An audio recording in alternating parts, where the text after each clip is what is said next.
Hey, what's up, y'all? It's Poppin' It's D. About to react to this video by Maury. It's titled Dr. Phil Meets Jeffrey Dahmer's Parents.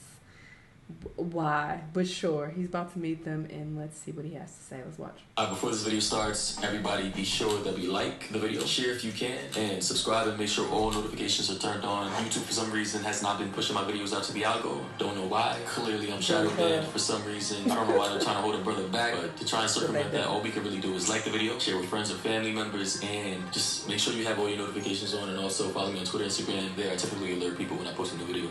But anyways, with that being said, let's get into this reaction. How would you describe Jeffrey as a youngster when you were growing up? Excuse me, doctor, if you don't mind. We Sorry. don't. I was about to make a really bad, insensitive joke, but I'm not gonna say it. I was gonna say hungry, but that's terrible. R.I.P. to the victims. Terrible. That's not me. Okay. No, we don't.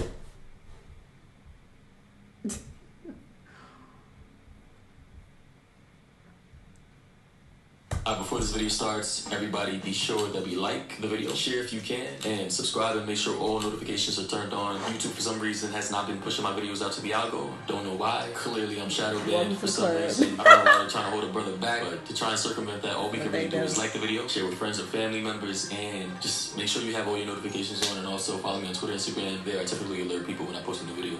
But anyways, with that being said, let's get into this reaction. How would you describe Jeffrey as a youngster when you were growing up? Excuse me, doctor, if you don't mind. Sorry, that was. I'm sorry. R.I.P. to the victims. We don't.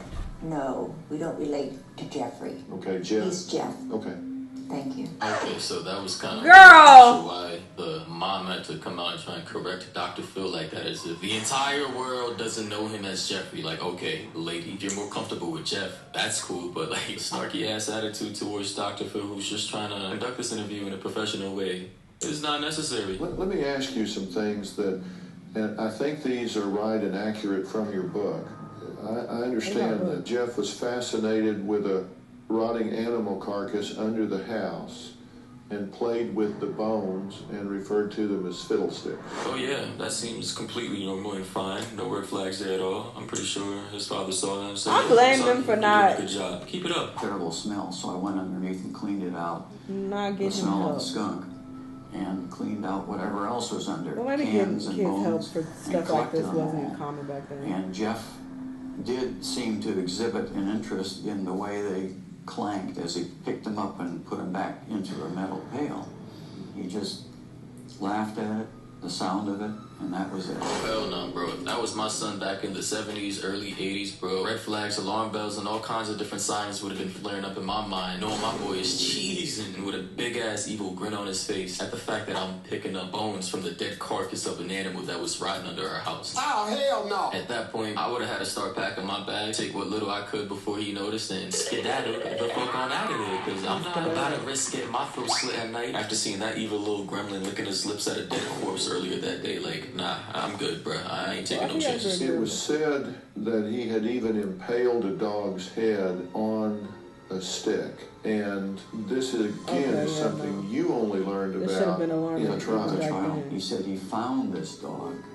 Oh, I don't know if it's really true, to be honest with you, but he told me that he found this dog that he decapitated and put on a stick. See, it's the type of shit that you only see in movies, man. I can't believe this actually happened in real life, and this man lived to tell the tale. Holy fucking shit, God was on this man's side. The man's literally had a guardian angel sleeping with him every night. How do you even begin to process that? How do you even begin to comprehend the fact that instead of the dog being the one being decapitated and its head being put on a stake, that could have been you late one night if little Jeffrey was feeling up to the task of killing his dad off of something you said earlier in the day that pissed him off. Like, I'm not gonna lie, I really don't know much about the Jeffrey Dahmer case aside from the few details I've seen online, YouTube, and from that little Netflix documentary. But that right here, me learning that this psychotic little fuck He like, I don't know much aside from the documentary, the book I read, the Netflix special, the 3 movies. Nigga, you know everything then at this point.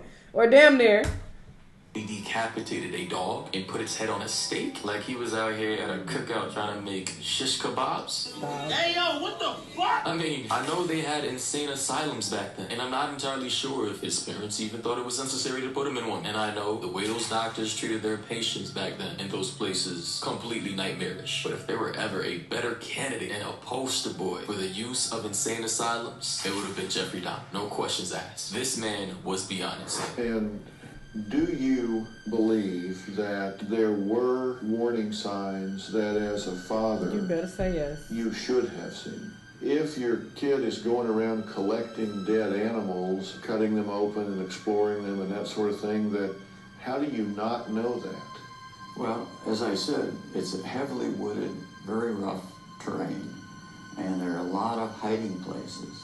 He was extremely secretive and devious.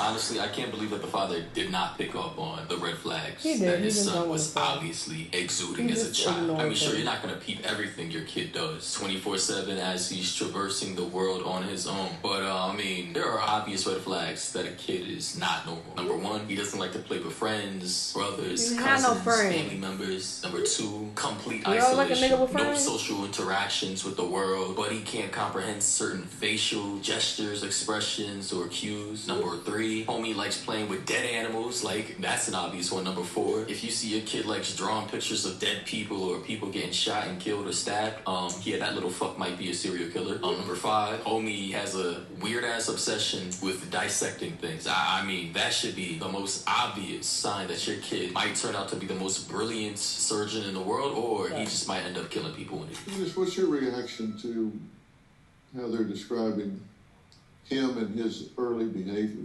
Considering what eventually happened and what they became aware of that he did as an adult, then looking back, certainly if it were me, my gosh, why didn't I do something? That is not normal for an 8 or 10-year-old boy to be fascinated with dead animals, body parts, laughing when they drop at the sound of a bone clanking when it's dropped. Even this lady right here, she just said that she works for the FBI, or she used to work for the FBI as an FBI criminal profiler, which according to Google is, in practice, a highly trained expert who specializes in identifying the perpetrators behind serious crimes, using techniques such as extensive knowledge of behavior and statistical probability. Profilers work in tandem with forensic teams and other members of law enforcement to apprehend suspects. So clearly she knows exactly what she's talking about, and I mean, you don't really gotta be a criminal profiler to see the obvious. But then again, not everybody has parents who are super involved in their lives or who are actually interested in their hobbies or likes picking their brain and can pick up on certain abnormal social behaviors that their child may have or lack thereof. I know you know this, Phil. The 3 big red flags: fire setting for the purpose of enjoying the fire, not just playing with matches. Bedwetting, and I don't mean an occasional accident. I mean, sometimes we know that troubled teens may. Oh, hell no. Did they give this kid a gun? Nah. See, they were setting this kid up for failure. Like, well, it was already psychotic, but the fact that he has a toy revolver, I guess, hopefully it wasn't real, although it was the 70s. Parents were wilding back then. Literally had their kids outside 24/7. BB guns and stuff were But I mean, damn. Little bro was looking at this gun like, yeah, you know what? I'm liking how this feels. This cold metal on my fingertips, the feel of the trigger. I think I found my calling. Have what's called aneurysm, the clinical term, bedwetting, several times in a night. And then the third and the most severe is animal torture. So fire setting, bedwetting. I got a cousin who would pee on himself until he was like 20. Oh man, poor little dog. Knowing what this kid had done to another canine, this little puppy was definitely going through it. You know, this little psycho was causing hell on earth for this sweet little dog. I wanted to stop him so bad. He was doing it on purpose. What is he doing now? After I got home, he showed up at my house, but I ran from him. No, think that was in 81, around Thanksgiving. And, you know, I ran from him again. And then I had something in my head. So I called his father and asked if he was there. I was going to take my mother's car and drive up there and take care of the problem in Ohio. That's what I was going to do. I didn't do it, but that's how I had planned it in my head. So Buddy is admitting on daytime TV that he was about to pull up to Jeffrey's home and pull his soul out of this existence so that he could prevent anybody else from getting hurt, but he was just too scared. I mean, that's understandable, but damn, imagine if he really did rock Jeffrey Dahmer's snot box and did put Jeffrey down like a dog and actually prevented him from going on to become one of the world's most prolific serial killers. That would have been legendary, but unfortunately, we already know what happened, and that ship has sailed. Tanya said, I think his parents didn't give Jeffrey the love, compassion, and nurturing he needed when he was little. Jeffrey was traumatized. And we keep talking about traumatized. Even the FBI profiler brought up trauma. And I just want to know where he got this trauma from. Was he abused as a kid? Or did he see some shit that scarred him for life? Like, I don't know much about this. I don't know much about Jeffrey Dahmer's childhood. I only know about what he's done as an adult. And I'm not really interested in researching his childhood, as that would just take way too much time. But if any of you crime buffs out there want to drop some info down below, feel free to do so. Also, feel free to like the...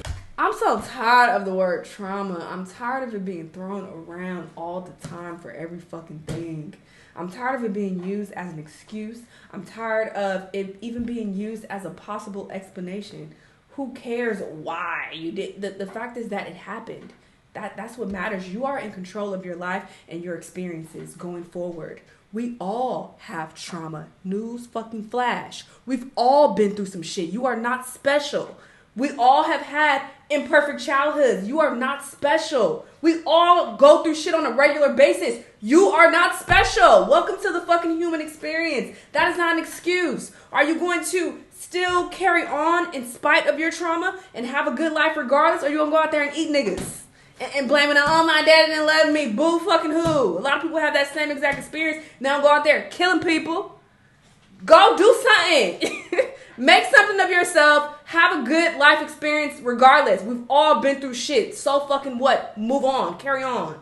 And sure, you can, it's easier said than done. So fucking what? A lot of things are easier said than done. Life is tough. That's the life experience. Keep it pushing. Don't want to hear about your trauma. We all got trauma. You ain't special.